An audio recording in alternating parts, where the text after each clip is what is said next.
Welcome back to the Deep Dive, the show where we help you cut through all the noise and really focus on the crucial knowledge and insights from materials you share with us. Exactly. Think of us as, well, navigators. We guide you through these complex subjects so you can grasp the key points quickly, effectively.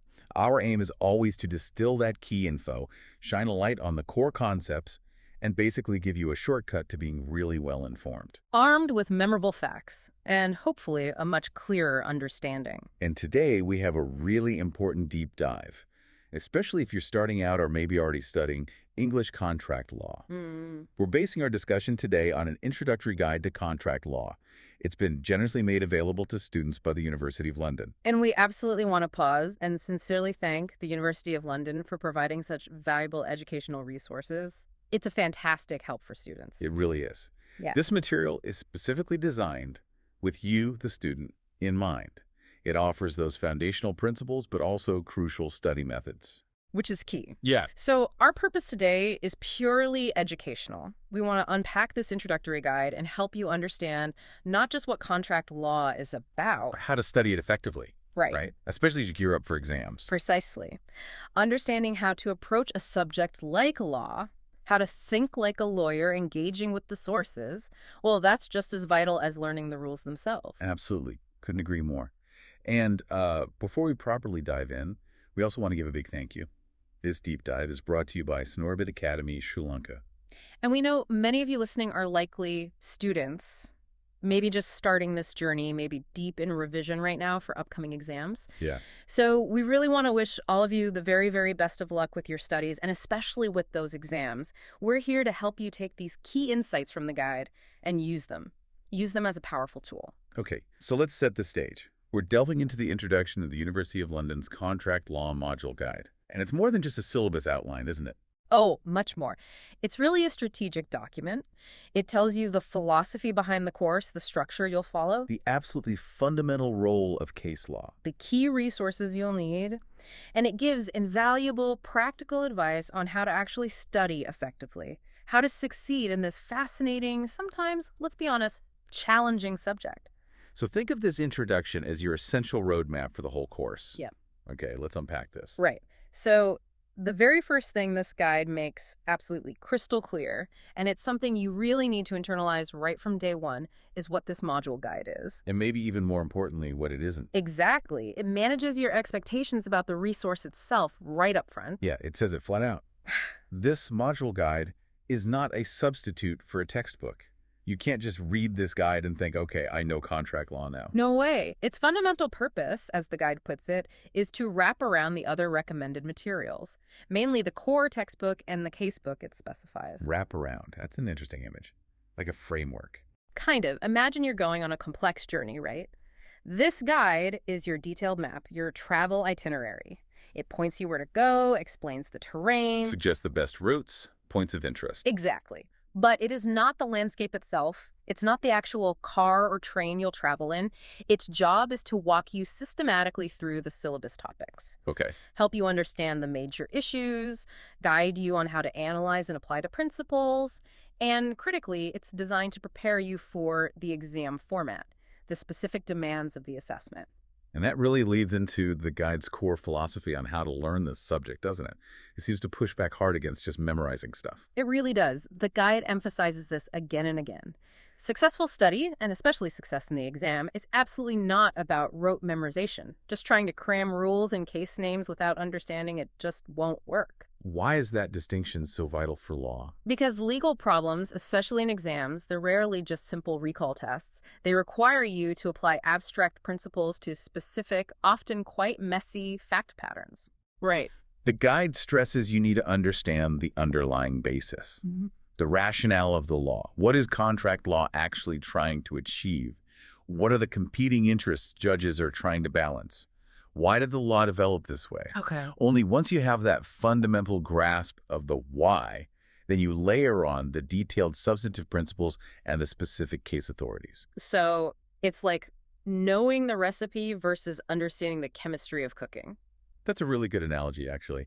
And flowing directly from that is the need to get an overview of the subject as a whole. You need to see the forest and the trees. Understand the structure. Yeah, the different parts of the contract, life cycle formation, terms, problems, discharge, remedies, and crucially, how they all interrelate. You can't really get remedies in isolation, can you? No, it would make sense. Remedies only make sense in the context of a breach of specific terms within a validly formed contract that maybe wasn't affected by a mistake or misrepresentation.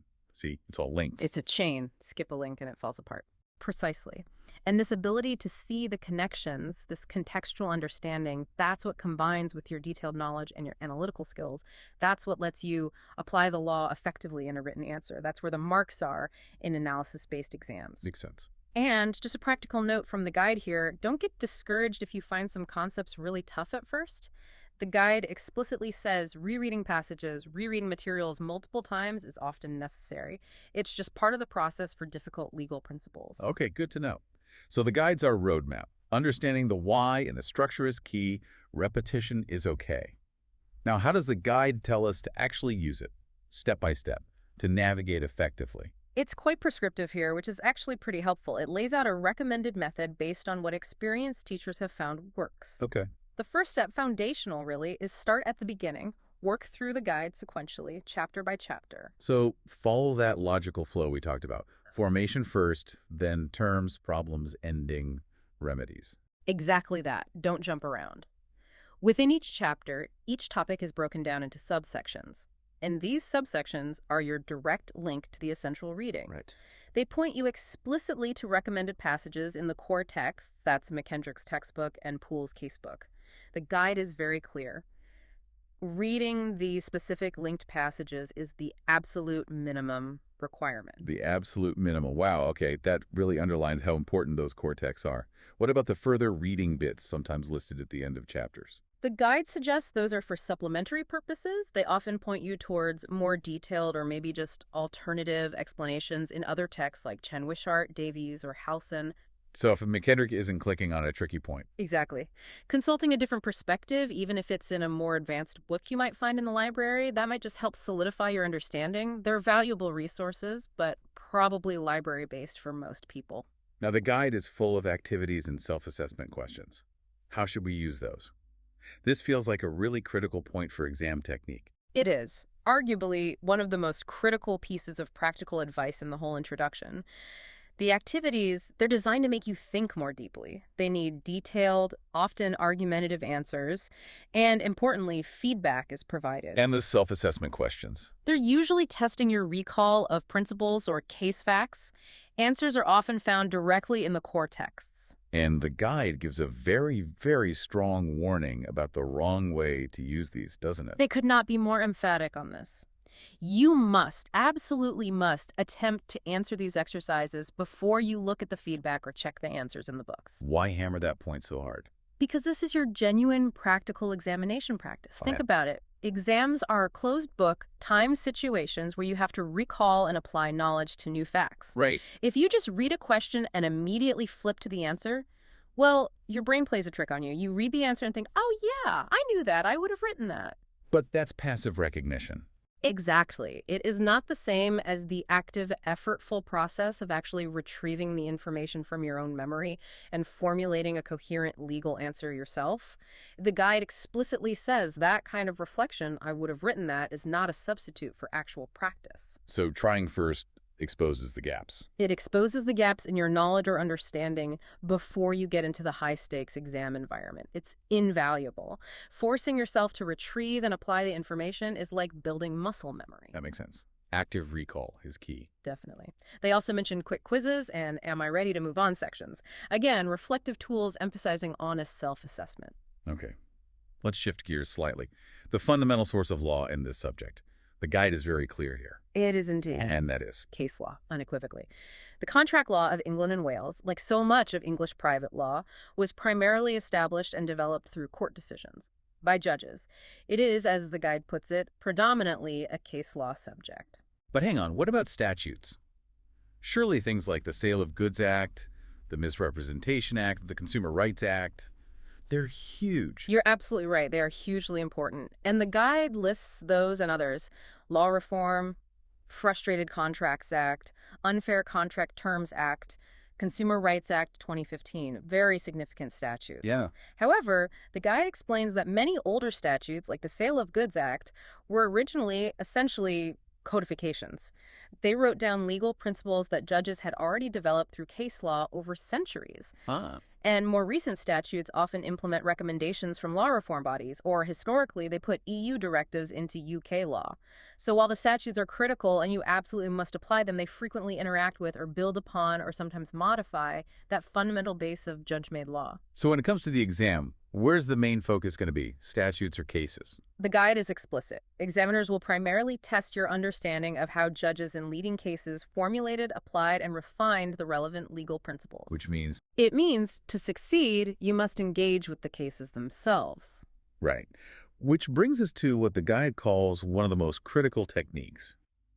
You must attempt to read the important cases.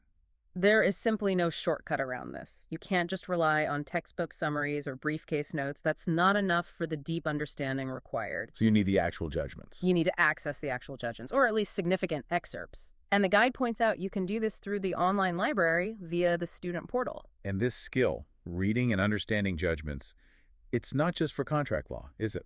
Not at all. The guide rightly highlights that contract law is an ideal opportunity to develop essential transferable skills.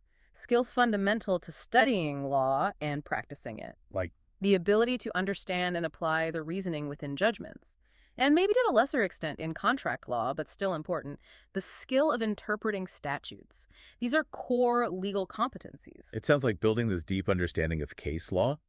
Well, it takes a fair bit of time. It absolutely does, and the guide is very upfront about this. It explicitly states there are no shortcuts to understanding how case law develops, how it evolves. It is time-consuming. How time-consuming are we talking? Well, to give you a realistic sense of the commitment needed, the guide gives an estimate. It says it would likely be exceptional to cover the entire syllabus thoroughly in less than, say, 200 and 250 hours of study. Wow. 200, 250 hours. That figure really emphasizes that this subject requires dedicated engagement, and a significant chunk of that time will be spent grappling with the case law, reading, understanding, analyzing those cases. Okay, all right. Let's talk tools then, the resources for this journey. The guide lists quite a few. Yeah. What are the absolute essentials we need? Right. It identifies specific core texts as absolutely foundational. Starting with the main textbook. Yes, that's E. McKendrick's Contract Law, referring to the current 14th edition in the guide. This is described as the primary foundation text. It's known for being clear, covering the major syllabus issues in reasonable depth. And the advice is? Read it, and then reread the relevant sections. Really make sure you understand it thoroughly. And alongside the textbook, a casebook is vital. Absolutely critical. Essential for accessing that primary source material we keep talking about. Merkin and Santiers-Poole's casebook on contract law, the 15th edition, is the specific casebook the module guide is structured around. So it lines up with the guide. Yes. It provides the necessary excerpts of the important cases. Reading these excerpts is fundamental to following the guide's recommended study method. Okay, core texts. McKendrick and Poole. Got it. Beyond those, they mention more advanced or detailed options. They do. These are generally listed more for reference. Or, if you need a different angle on a particularly tricky point. Examples include Chen Wishart. Known for flowcharts. That's right, helpful diagrams. Halson, which analyzes contract law by phases. Andrews, the classic Anson. Cheshire, Fivefoot, and Firmston, and Tritle. And Tritle is highlighted as particularly detailed. Yes, the guide uses it to show the difference in depth. It takes the example of the parole evidence rule. That's about what evidence you can use to interpret a written contract. McKendrick might outline, say, 7 exceptions to the rule. Okay. Tritel might add another 9. So it just illustrates how these more advanced texts go into much greater detail. They're typically resources you'd consult in a law library, not necessarily by yourself. Makes sense. They also list some other types of useful books. Yeah, things like Burroughs, a restatement of the English law of contract, that tries to summarize the law as a series of rules with illustrations, just a different way of looking at it. Air books on current issues. Right. Books by McBride and Morgan focus on contemporary debates in contract law. Very useful for essay questions, potentially. There are other case books, too. Burroughs, McKendrick, Brownsword again, often library resources. What about statute books? You need one for the exam? Mandatory for the exam. You are allowed to bring one authorized copy of a statute book into the exam room. Authorized being the key word. Absolutely. The guide stresses you must check the current regulations, find them on the VLE or student portal for the specific permitted titles and editions.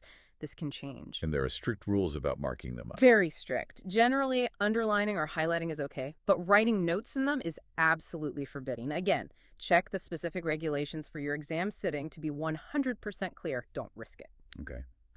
Are there other sources besides physical books? Journals, online stuff? Definitely, and these are increasingly important. The guide lists useful academic journals, Cambridge Law Journal, Journal of Contract Law, Law Quarterly Review, and others. How useful are they for students? Reading articles and case notes, especially on recent developments, is an excellent way to deepen understanding and stay current. They can be challenging at first, that's okay. Rereading and thinking about the arguments is key. And online resources. Databases. Invaluable, especially for accessing those primary materials, the cases and statutes. The VLE, Virtual Learning Environment, and the online library are your main gateways. Through the online library, you get access to major legal databases like Lexis Library, Westlaw, Justice, comprehensive access to reported cases, statutes, journal articles. The VLE might also have newsletters or updates on current legal issues. And specific websites worth bookmarking. Yes, the guide lists several essential ones. Right. Legislation.gov.uk for UK acts, Parliament.uk for legislative info, Supremecourt.uk for the highest civil court judgments, even live proceedings sometimes, Law Commission. Lawcom.gov.uk for law reform proposals, and Gailey.org, that's the British and Irish Legal Information Institute. Fantastic free resource for case law and legislation, including recent decisions. Really useful. Good tip. The guide also mentions that law firm websites can sometimes be useful for up-to-date commentary on recent cases, often written by practitioners, giving a commercial perspective. Okay, so a wealth of resources. Given all that, the guide then lays out a very specific recommended method for actually working through the material. Yes, this is where it gets really practical for you, the student. What? The main goal, as we've said, is understand the legal principles from the leading cases and learn how to apply them to new facts. And leading cases means? Basically, those discussed in McKendrick and Poole, any others cited in the guide, especially recent ones, and essentially any case an examiner would reasonably expect a well-prepared candidate to know. There isn't one definitive list, but the core ones become obvious as you study. And they break the study process down into 5 steps. A clear 5-step process. Step 1. Start by reading the relevant section of the module guide itself. Get the overview, see the key concepts, know what readings are coming up. It directs your focus. Okay. Step 2. Read the relevant passages in your core texts, McKendrick and Poole. And crucially, using the online library, attempt to examine the full cases themselves, or at least substantial excerpts. Step 3. Go back and reread the relevant passages in McKendrick. Now, check if the textbook summary aligns with your understanding from reading the primary materials in Step 2. If something feels off, go back to the case. Step 4. The practice part. Yes. Attempt the relevant activities or self-assessment questions for that section before checking any answers or feedback. Test yourself. And Step 5 is just repeat. Repeat that whole 4-step cycle for each subsequent section of the module guide. Systematically work through it. Step 2. Reading the cases. That sounds like the real heavy lifting. It is absolutely fundamental. It's where a lot of your time will and should be spent. The guide really can't emphasize enough the importance of reading primary materials. You need to learn as much as possible about each important case. So when I open up a case report on Westlaw or Lexis, what exactly am I looking for beyond just the basic story? The guide provides a brilliant checklist for this. These points are vital for extracting the actual legal learning. Okay, hit me. First, remember the correct party names. Carlil v. Carbolic Smokeball Co. They're the labels for the case. Got it. Party names. Second, identify the court. Supreme Court, Court of Appeal, High Court. This matters for precedent. Higher courts bind lower courts. Okay, court level. Important. Third, understand the essential facts. What was the actual dispute about? Be able to summarize the factual background concisely. Essential facts. Check. Fourth, and this is crucial, identify the ratio decidendi.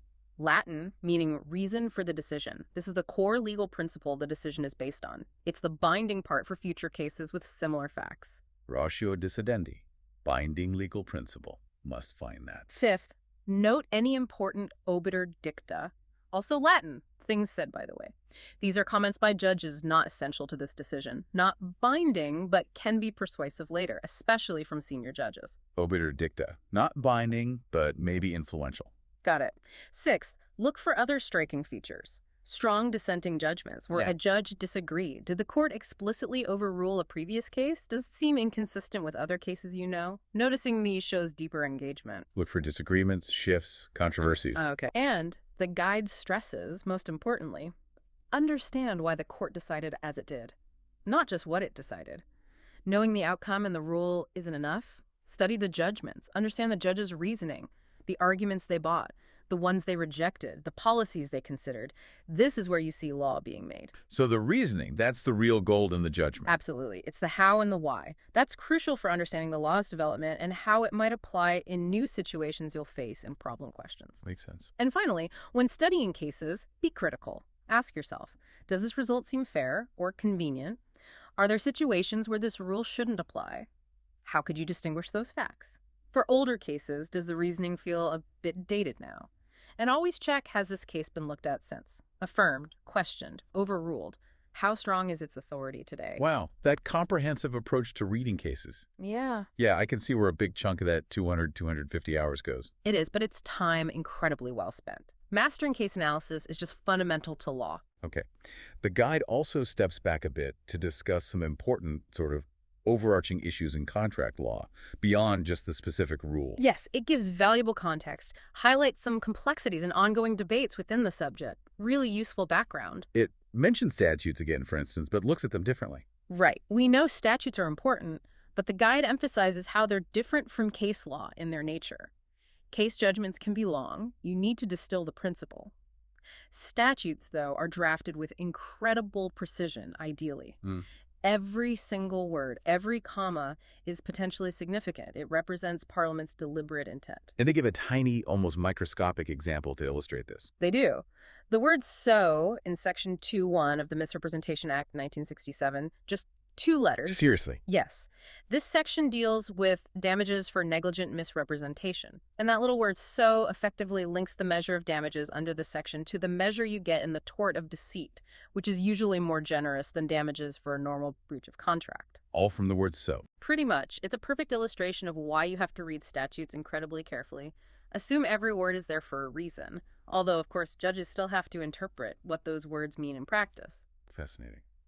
The guide also talks about the historical impact of EU law, particularly on consumer rights. Yes, historically, EU law's impact wasn't perhaps as deep on general English contract principles as in some other areas, but it was very significant for consumer protection. Now, post-Brexit, EU law doesn't directly apply or need implementing anymore, but its legacy is definitely still there. How so?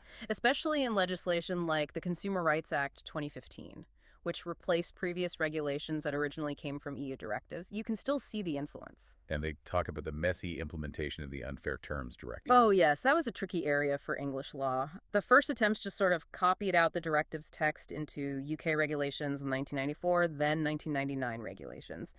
This led to problems trying to fit concepts like a general duty of good faith, which isn't traditional common law, into the existing structure. Weren't there proposals for a cleaner integration? Yes, the law commissions actually suggested integrating it more smoothly with existing UK law, like the Unfair Contract Terms Act 1977 UCTA. But that's not quite what happened in the end. No, the Consumer Rights Act 2015 took a different path. Part 2 of the CRA replaced those 1999 regulations, yes, but it also repealed UCTA 1977, but only for contracts between businesses and consumers, B2C contracts. So UCTA still applies elsewhere. Exactly. UCTA 1977 is still very much alive and kicking for contracts between two businesses, B2B contracts. So we have this split regime now, which is largely a legacy of that whole EU implementation process. And this history also points up a difference in legal interpretation styles, doesn't it? Common law versus European approaches. It does. Traditionally, English common law favored a more literal interpretation of statutes. Focus on the precise words Parliament used. The European Court of Justice, ECJ, coming from a civil law tradition, tends towards a more purposive approach. Purposive. Meaning interpreting legislation based on its underlying aims and objectives, even if the literal words might suggest something slightly different. Trying to achieve the law's intended purpose. And the guide gives a specific case about this clash. relevant to land contracts. Yes, a very important case. London Borough of Newham v. Khatun from 2004. The issue was whether those old unfair terms regulations applied to contracts for selling land. Why was that debatable? Because the English version of the EU directive talked about unfair terms in contracts for goods and services. And traditionally, in English law, goods and services wouldn't usually include land. However, the French version of the same directive used a phrase, vendeur de biens, which could be read more broadly, sellers of goods or land. So the court had to pick an interpretation style, literal English or purposive European. Precisely. And the Court of Appeal in Newham v. Khatun went for the purposive approach. They wanted consistency with how the directive was meant to apply across Europe. So they held that the regulations, and now by extension the Consumer Rights Act 2015, do apply to contracts for selling land between businesses and consumers. That's significant. It is. Newham v. Khatun, remember that name, it's a prime example of differing interpretation styles and how courts grappled with EU-derived law. Understanding Newham v. Khatun is important here. Another point the guide raises is whether we should think of it as the law of contract or maybe a law of contracts, plural. Yeah, this reflects the reality. While we have general principles applying to most contracts, there are also lots of specialized areas. Employment contracts, insurance, consumer credit, they have their own specific rules. And the B2C, B2B split we just mentioned. Exactly. That's clear fragmentation. However, the guide concludes the general principles are still vital. They often form part of those specific regimes, and they act as the default rules when there isn't a special regulation. So, still very important. And then there's the point about the real world versus the law books. Right. This is where academic study meets commercial practice. The guide mentions empirical studies, like those by Stuart Macaulay. He observed that in actual business relationships, people often act much more cooperatively and flexibly than the strict legal rules might suggest. They don't just sue immediately. Often not. The guide quotes Ian McNeill saying, businesses often do not go for the jugular when trouble arises. They might prefer to renegotiate, find a compromise, maintain the long-term relationship, rather than jump straight into formal legal action. So a gap between law in books and law in action. Potentially, yes. It highlights that difference between the formal, sometimes rigid legal rules and the more dynamic, relational way a lot of business actually gets done. Okay, now here's a really big one. A fundamental concept the guide says you must grasp, the shift from subjective intention to objective interpretation. This is absolutely crucial. Historically, contract law was more influenced by the idea of a meeting of the minds consensus ad item. The focus was on what the parties actually, subjectively, intended in their own heads. Like what they really thought. Yes. Yeah. It fitted with a sort of laissez-faire idea, but that subjective approach, it's largely gone now. So what replaced it? The objective approach. What matters today isn't what you secretly intended. It's what a reasonable person standing in the other party's shoes would have understood your words and actions to mean. So my secret plan is irrelevant. Pretty much. As the guide emphasizes, your intention in the eyes of the law isn't what's hidden in your head. It's the meaning reasonably attached to your outward conduct, your words, your actions. This is vital for commercial certainty. People need to rely on what was said and done. And the guide uses that classic car example to illustrate this. Yes, the car for 10 pay example. If I offer to sell you my car for £10,000 while I'm leaning on a nice Ford Fiesta, and you say, okay, but secretly I meant to sell you this old wreck around the corner that also happens to be my car. The law isn't going to let you sell the wreck. No. And as the guide notes, borrowing from Dickens, the law would be an ass if it did. The objective approach means your acceptance forms a contract for the car a reasonable person would think was being offered the Fiesta right there. This concept, objective interpretation, is absolutely central. You have to get this. Okay, objective interpretation. Got it. The guide also revisits law and equity. Right. This goes back to the historical setup in England with two court systems, common law courts and the Court of Chancery, equity.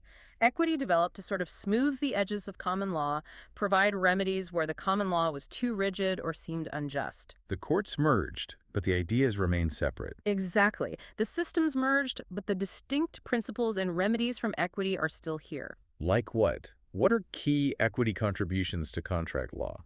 Things like estoppel stopping someone going back on a promise in certain situations, undue influence protecting people from contracts they entered due to improper pressure, and specific performance. That's different from damages, right? Very different. Damages are the usual common law remedy for breach. You get them as of right, generally. Specific performance is an equitable remedy. It means the court orders the party to do what they promised in the contract. But it's discretionary. The court doesn't have to grant it. And equity has its own rules, like clean hands. Yes, the maxims of equity. Like, Yep. he who comes to equity must come with clean hands. Means you can only get equitable help if you've acted properly yourself.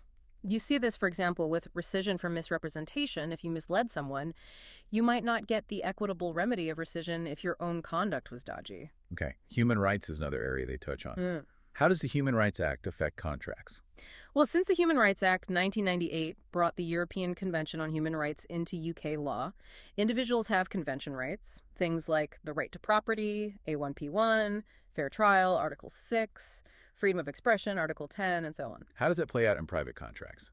Between two companies, say. Well, the Act clearly applies to public authorities. Section 6 says it's unlawful for a public authority to act incompatibly with a convention right.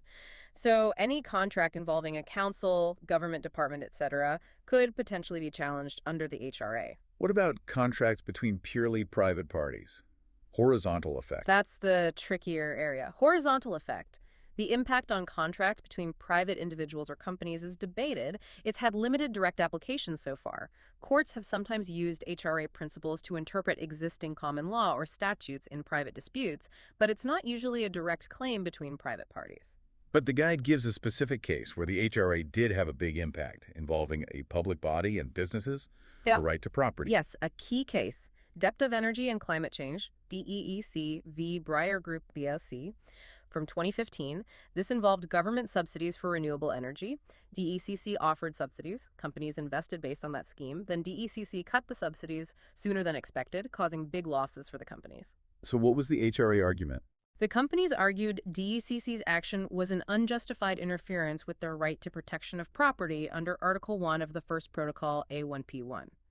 It's interesting because it's a public authority, but the claim arises from the economic impact on businesses linked to the scheme. And what did the court say? The Court of Appeal in DECC v. Breyer Group Plec held that if the companies prove their alleged facts, DECC's actions could indeed be an unjustified interference with their A1P1 property rights. This opened the door for them potentially to claim damages under the HRA. So it shows HRA protecting commercial interests against state action. Yes, even when it's not a direct breach of a contract term.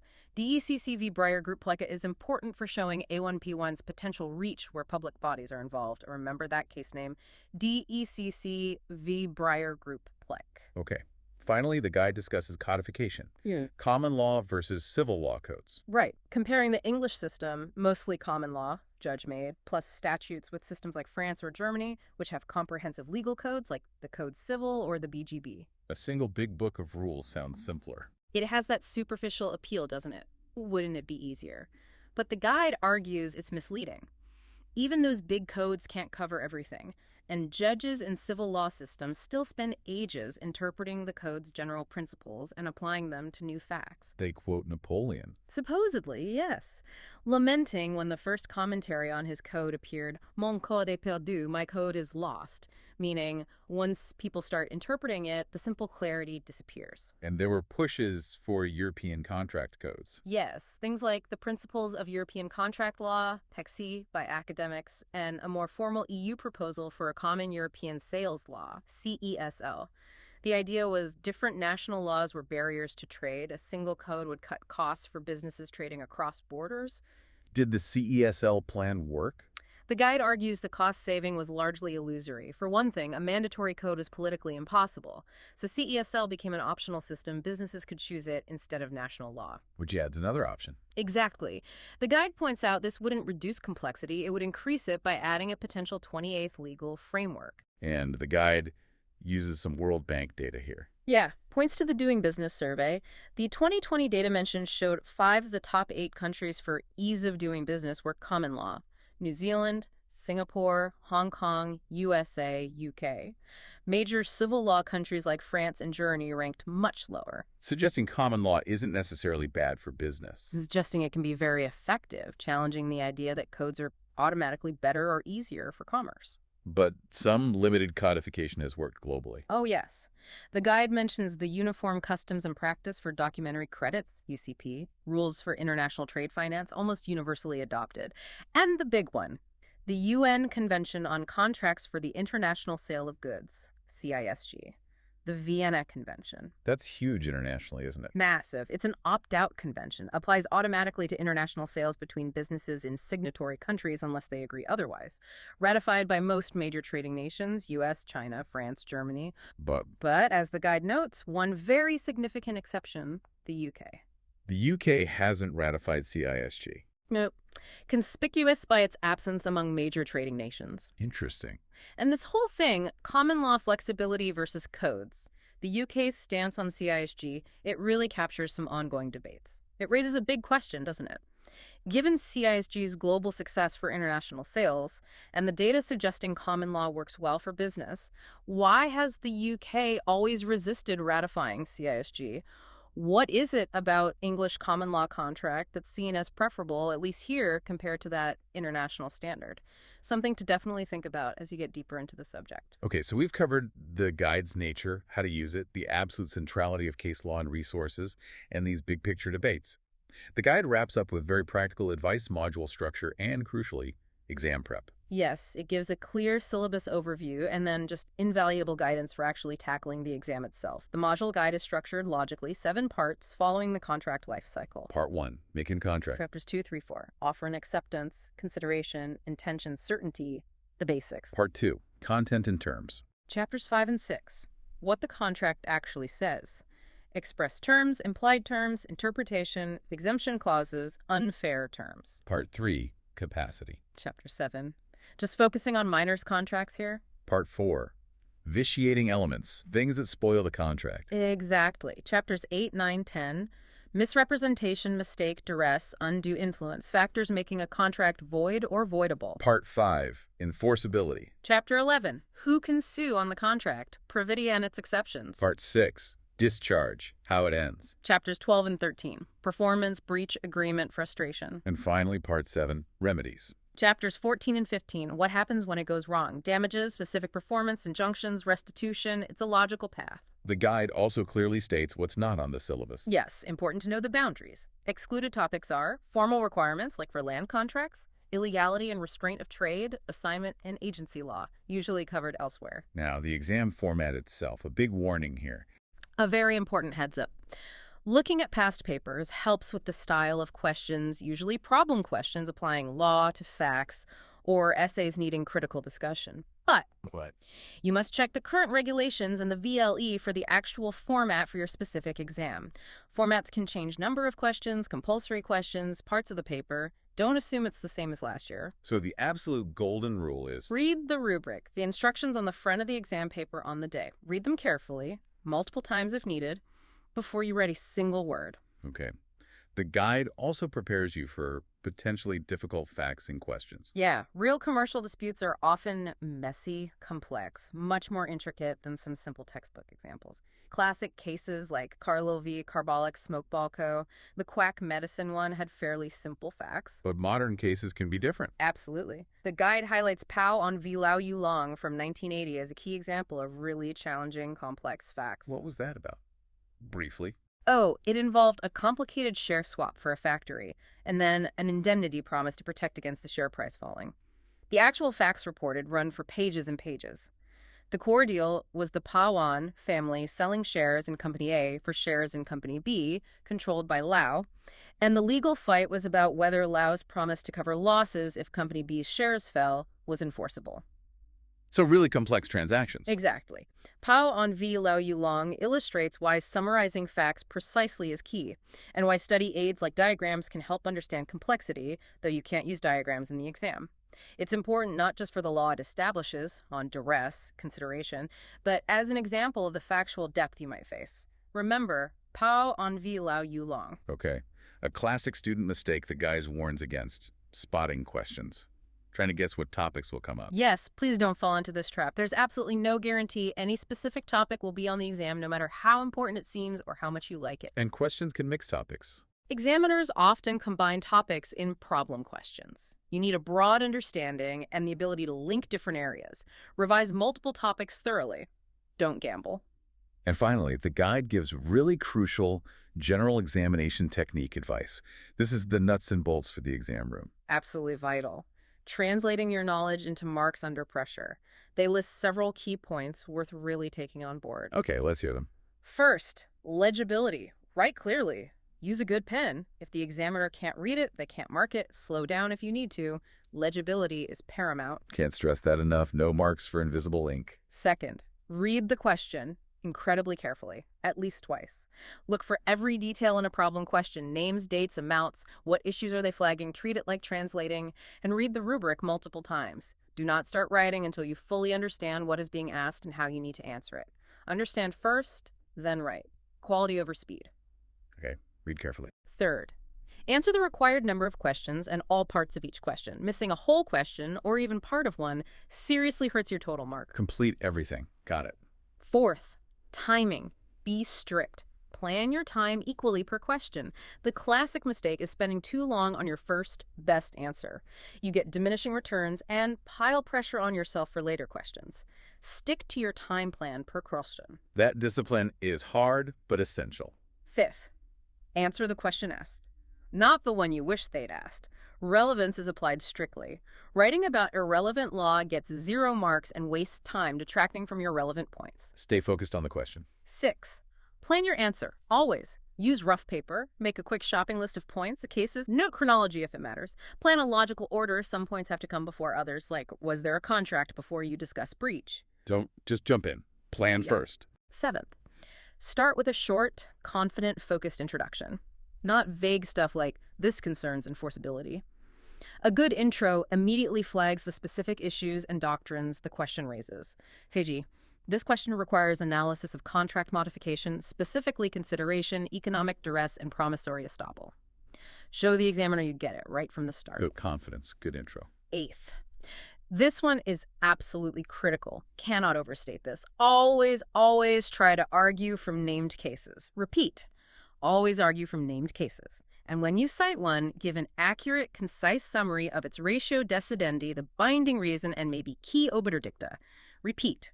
Give accurate ratio and obiter. This shows your analysis is grounded in authority, that you know how to use precedent. It's fundamental. So not just name-dropping cases. Explain the point they make. Precisely. Ninth, balance. Don't waste time on settled law. Points. Spend more time on the issues where the law is uncertain, conflicting, or its application to these facts is debatable. That's where deeper analysis and higher marks lie. Distinguish points from issues. Focus on the tricky bits.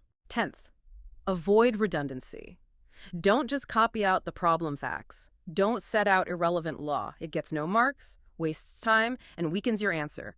Get straight to applying relevant law to the relevant facts. Be efficient. 11th, and finally, arguments over conclusions, especially in problem questions. Explore the possibilities. Don't feel you have to reach one definite answer if the law or facts are genuinely ambiguous. English precedent often allows room for argument. It's much better to show reasoned analysis exploring different angles based on cases than just say the law is unclear, the court will decide. Show you're working. Explore the arguments. Okay. These exam technique points, combined with understanding the principles and really engaging with the cases, that's your formula for success. So we've really taken a deep dive into this introduction to the University of London's Contract Law Module Guide. And it's clear, isn't it? Success here isn't just about memorizing rules, it's about using this guide as your map, getting to grips with case law, how to read it critically. Understanding big concepts like objective interpretation. And diligently applying those study methods and exam techniques. This introduction really is the guide to studying the guide and the whole subject. So use it well. Make that commitment to wrestle with the cases. Practice applying the principles, especially doing those activities before checking answers. You really do now have a much clearer picture of the journey ahead in contract law and the tools you need. Embrace that process. Know that the effort you put into these foundations will pay off throughout the module and beyond. And maybe a final thought to leave you with. Circling back to that tension we mentioned, between the formal legal rules of contract, the ones we study, and that real-world observation that businesses often operate more flexibly, more cooperatively. Does the law, as written and applied in court, actually reflect commercial reality? Or is its main job perhaps to provide that necessary framework, that maybe slightly rigid safety net, precisely for when cooperation breaks down? It's a fundamental question, really, about the purpose and function of contract law in our society. Something to definitely ponder as you delve deeper into all the specific rules and cases. Indeed.